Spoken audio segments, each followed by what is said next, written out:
Namaste.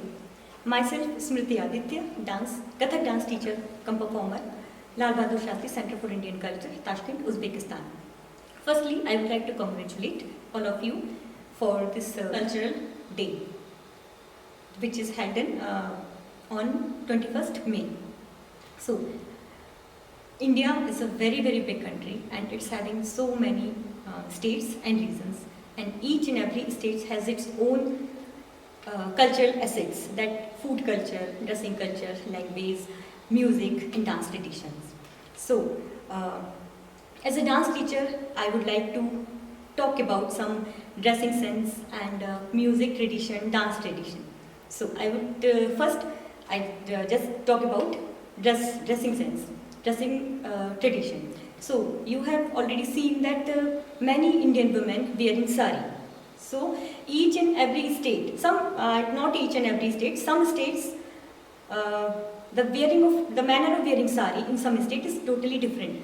In north regions, basically sari, the Indian women wearing sari from left shoulder. It's called ulta palla sari. In Gujarati women wearing sari from right shoulder. This is called Sidha Palla sari. In south region, women wear sari below the knees. So this is called half sari.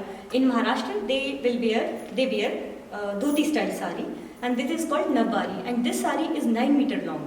And in Bengal region, the manner of wearing sari is totally different. So this was the sari wrapping tradition. And now I will come about music. So India has having a very vast heritage of music. Every state is our own music. So in North region, if we go to North region, they say the music is Chaiti, Kajri, Hori, Thumri, and the most famous Rabindra Sangeet, it is from Bengal. Garba, it is from Gujarat. Garba is dance performance also and singing also. And from we will come and north region, that is Karnataka Sangeet. And now I will come up to dance.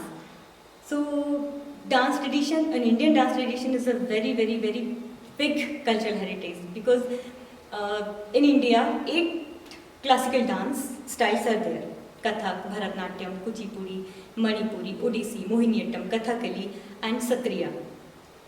And each style has its different body language, different expressions, different music and different dress up. Even you can recognize the classical dance only after the see music and costume. You can recognize that this is Kathak, or this is Bharatnatyam, this is Kuchipudi, this is Manipuri. And these, all the dances, classical dances, are originated from the ancient temples. Like Mohiniyattam and Bharatnatyam is called Dasi Attam. So Manipuri dance is based on the ras of Radha Krishna. Bharatnatyam is like a Tandav form. Kathak is also at Radha Krishna. So each classical dance style narrates mythological story. And this was the about classical dances. Now I would like to talk about some folk dances also.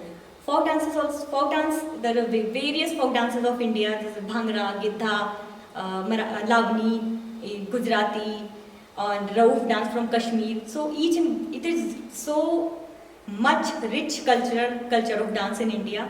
And one more thing I would like to share, that all the classical dances with body movements and expressions, and this combination you will never get anywhere. The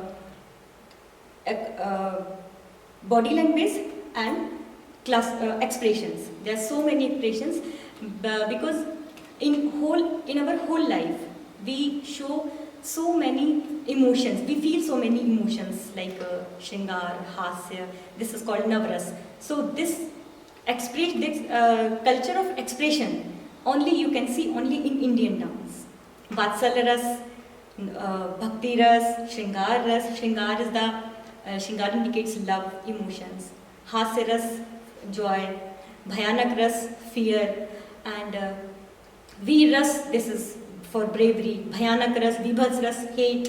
So in Nav ras and 11 ras, basically these are Nav ras, but 2 ras are added in this series, that Vatsalya and Bhakti.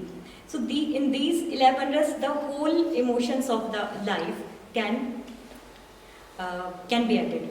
So we are having so rich culture and traditions of India. And at last, I would like to say that India is having very rich cultural heritage, and I am proud to be an Indian.